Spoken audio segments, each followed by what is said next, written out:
Welcome to Samba Samba. Enjoy the video. In this video, I will explain how to make a rice hull stove. First, gather your essential materials and tools for this project.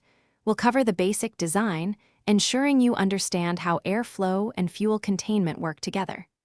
This stove offers an economical and sustainable cooking solution, perfect for various uses. Let's get started on building your own practical and effective rice hull stove today. To begin, you'll need 2 metal cans. One should be about 2 to 3 inches wider than the other. A sturdy, non-combustible base, like a concrete paver or a thick metal plate, is also crucial.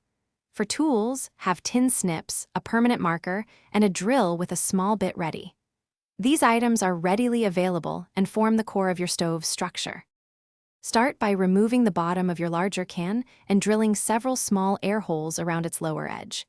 Next, take the smaller can and leave its bottom intact. This will be your fuel chamber. Carefully place the smaller can inside the larger one, centering it to create an air gap of about 1 inch to 1.5 inches all around.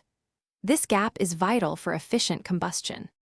Now, secure the 2 cans together, perhaps with small bolts or by crimping the edges. Add a simple metal grate on top to support your cooking pot. Fill the inner chamber with rice hulls, ensuring they are packed loosely enough for air to circulate. Ignite the hulls from the bottom through the air holes. For a cleaner home, check the description for a link to the Shark AI Ultra Robot Vacuum and other great deals.